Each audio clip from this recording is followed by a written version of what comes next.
The breath of the Almighty has reached into the corridors of time to pluck this specific moment from the vastness of eternity, placing it directly before your eyes because you were summoned long before the foundations of the world were laid. You are not here by a random sequence of digital code, nor did you stumble upon this truth by happenstance. You are here because the architect of your soul has determined that the time of your hiddenness has concluded.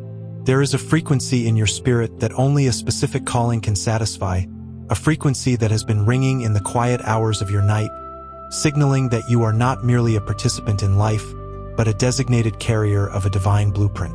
You have been handpicked, branded with a purpose that no adversary can erase and no delay can disqualify. This is your summons. This is your awakening. You thought you were forgotten when the doors slammed shut in your face, one after another, despite your prayers. You thought you were abandoned when the people you trusted walked away the moment your season of abundance shifted into a season of pruning. You thought you were forgotten when your bank account dwindled to nothing, leaving you to question if the vision you held was ever real or merely a trick of the light. You thought you were abandoned when the weight of your calling felt less like a crown and more like a heavy iron yoke pressing the breath from your lungs. But the reality is that the silence you have been experiencing was not an absence of God, but the deafening roar of His preparation. Take a moment now to breathe in the gravity of this truth, for your spirit knows what your mind has been trying to deny. You are being prepared for a weight of glory that would have crushed you a year ago. If you believe that your past is not a graveyard but a foundation, type, "I am being prepared" in the comments below. Let this be your first step into the new territory of your inheritance. Look at the history of the architects of faith. Consider Joseph, the dreamer who was thrown into a pit by his own kin, stripped of his fine robes, and sold into the bitter reality of slavery. He spent years in the shadows of a foreign land, falsely accused, rotting in the damp darkness of a prison cell, wondering if the dreams he once held were merely the delusions of a prideful youth. He was forgotten by the world, yet he was being refined by the furnace of isolation. He had to learn to lead in a prison before he could lead a nation. He had to learn to interpret the dreams of others while his own destiny felt chained to a wall. His delay was not a denial. It was the slow, agonizing construction of a leader who could handle the grain of Egypt without being corrupted by it. You have been in your pit. You have been in your prison. You have felt the cold iron of abandonment against your skin. You have wondered why the promise seemed to move further away the harder you chased it. It is exactly as C.S. Lewis once wrote, "God whispers to us in our pleasures, speaks in our conscience, but shouts in our pains. His megaphone to rouse a deaf world." Your pain has been that shout. Your suffering has been the megaphone of heaven, stripping away the trivialities of your character, burning off the dross of human validation, and centering your soul on the unmovable rock of His presence. You have been crying out for breakthrough, but you have been receiving surgery. The exhaustion you feel is not a sign of weakness. It is a sign of the depth of the work being performed in your spirit. You have been carrying the weight of a vision that is too large for your current capacity, and heaven has been expanding your walls. You have felt the sting of betrayal from those who could not see your future because they were blinded by your past. You have spent nights weeping into your pillow, asking why you must walk this path alone, why the road of the chosen is always the road of the solitary. It is because you are carrying a light that others are not yet equipped to handle. Your silence in your calling, the way your gifts have sat dormant and ignored, is a divine protection. Had you been propelled into the spotlight during your season of immaturity, you would have been consumed by the applause. But God loves you too much to give you a platform you cannot sustain. He has kept you in the dark so your roots could grow deep enough to survive the wind that is coming. There is a fatigue that comes from trying to force doors open that God has bolted shut. You have been trying to make things happen with the strength of your own hands, and you are tired. You are physically drained from the constant vigilance, mentally exhausted from the internal dialogue of doubt, and spiritually depleted from trying to maintain hope in the face of consistent opposition. You have been wondering if you missed your turn, if you misinterpreted the instruction, or if you were simply not enough. This feeling of being not enough is the final layer of pride being stripped away, for in your insufficiency, His power is finally made perfect. If you are ready to release the exhaustion and trust the timeline of the Creator, declare, "I surrender my timeline to God" in the comments now. By doing this, you are aligning your heartbeat with the heartbeat of heaven, shifting your stance from striving to receiving. Think of David, the young shepherd boy who was anointed to be king, only to spend the next decade running for his life in the caves of Adullam. He had the promise of a throne, yet he had the reality of a fugitive's life. He was hunted by the very man who should have been his mentor. He was betrayed by the land he was destined to rule. He was cold, hungry, and alone, hiding in the crags of the earth. He learned to write the songs of the ages in the silence of the wilderness. He learned to conquer giants when he was a shepherd, and he learned to lead a nation while hiding from an enemy who could not kill him because his time had not yet come. Your current hideout is not a cage. It is a training ground. Your opposition is not an obstacle. It is the friction required to sharpen your sword.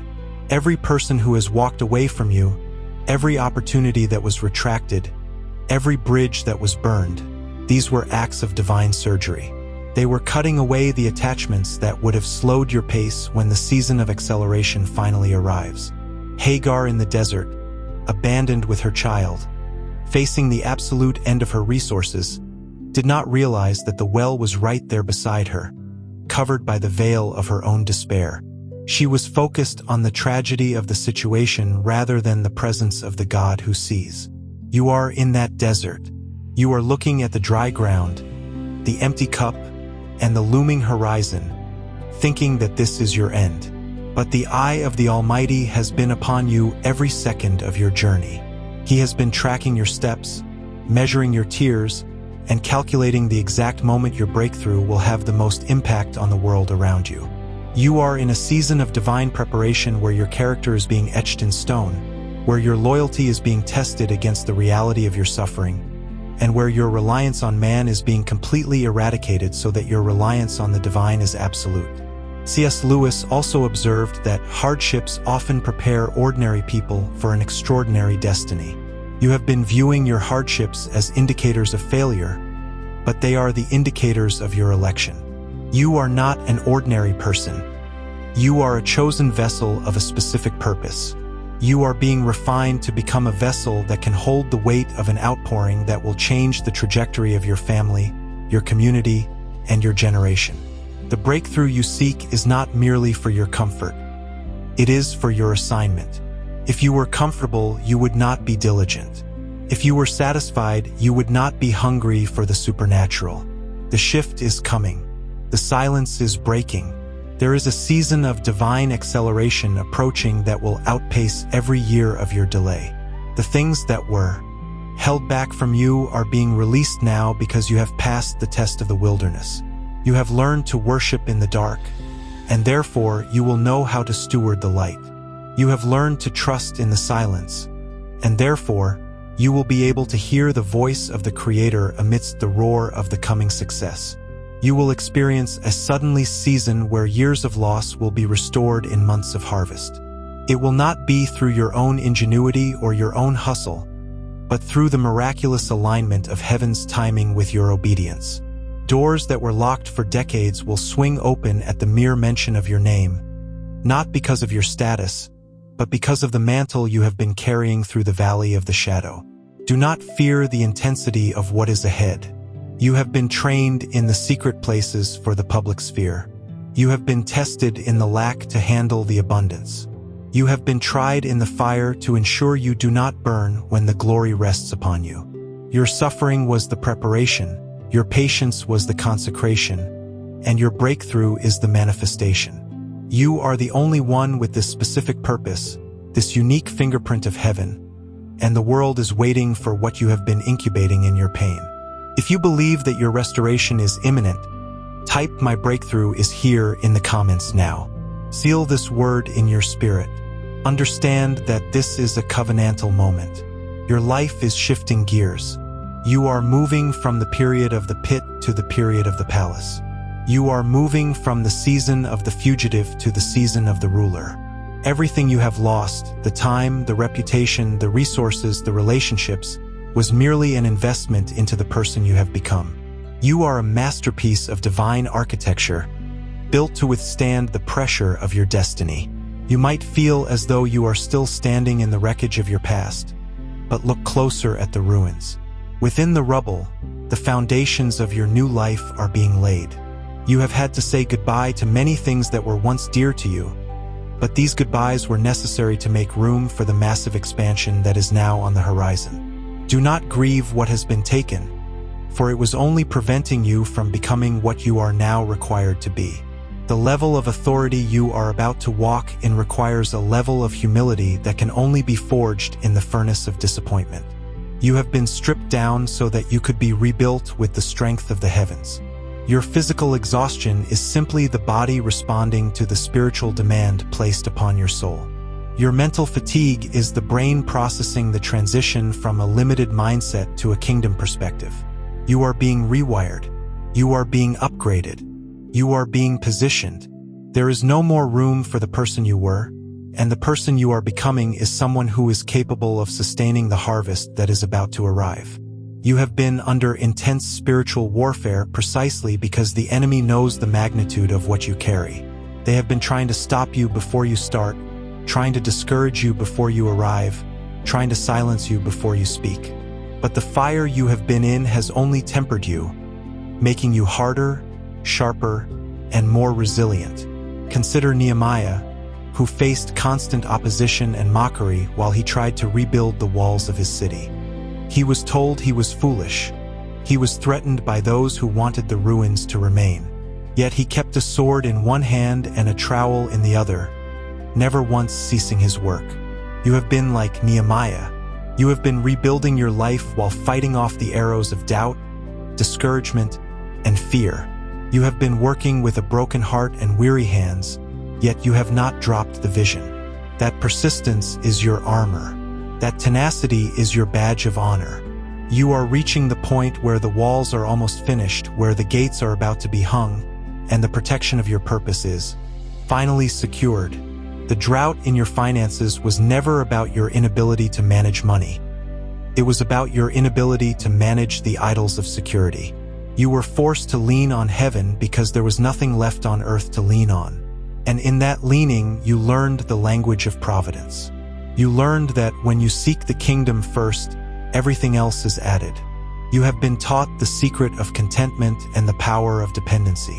When the harvest comes, and it is coming in a measure that will surprise you, you will not be tempted to build your own kingdom because you know exactly who provided the seed and who sent the rain. You are a steward, not an owner, and that distinction is the key to your sustainability. The relationships that broke apart were not your failure. They were the clearing of the terrain. Some people are meant to walk with you through the desert, but they are not equipped to walk with you through the palace. You have had to let go of people who were draining your oil instead of replenishing it. You have had to walk away from connections that were grounded in convenience rather than covenant. Do not look back at the broken ties with regret. Look at them as the liberation they truly were. You are being surrounded by a new company, a company that recognizes the mantle on your life and respects the journey you have traveled. You are entering a season of alignment where your connections will be marked by purpose, not just proximity. If you are ready to walk into this new season of alignment, declare, "I am aligning with my destiny," in the comments now. Make this declaration with the authority of someone who knows that the past has no more claim on them. Your calling is not a suggestion. It is a summons. It is a mandate that is written into the fibers of your being. You have felt the urgency, the tightening of the time frame, the internal clock that says now is the time. This is not anxiety. It is the Holy Spirit moving within you, urging you to position yourself for the sudden arrival of your breakthrough. Stop looking at your current surroundings as a permanent residence. You are in a transit point, a departure lounge for the next stage of your existence. Everything you have endured is the tuition you paid for the wisdom you now possess. You are now a sage of the suffering, a veteran of the struggle, and a herald of the hope that is to come. Remember that God does not waste a single tear, a single day of pain, or a single moment of isolation. Every detail of your journey has been meticulously curated to bring you to this specific point of authority. You are the only one who can carry the specific assignment given to you because you are the only one who has traveled the specific path to get here. No one else has your story. No one else has your resilience. No one else has the unique blend of gifts that have been refined in the fires you have survived. You are the architect of your own breakthrough because you have cooperated with the architect of the universe. The silence that has surrounded your calling is ending. The doors are unlocking. The momentum is building. Your role now is to stand firm, to remain expectant, and to keep your eyes fixed on the horizon of your purpose rather than the dust of your path. You are not waiting for something to happen. You are waiting for the manifestation of what has already been ordained. You have already won the battle in the spiritual realm. You are now simply walking through the physical manifestation of that victory. Keep moving, keep praying, and keep believing. The light you have been carrying in the dark is about to be revealed for all to see. This is the dawn of your emergence. You have survived the night, and the morning sun is rising on your new reality.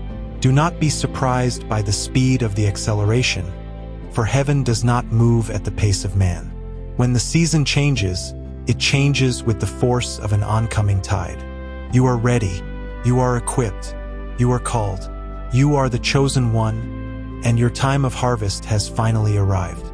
Walk into this truth with your head held high, for you are the proof that the grace of the Creator is sufficient for the most difficult of journeys and the most extraordinary of destinies. The pit is behind you, the desert is crossed, and the walls are rebuilt. You are walking into your inheritance. Claim it, own it, live it. Your life is the testimony that the silence was never the end, but the beginning of your greatest chapter.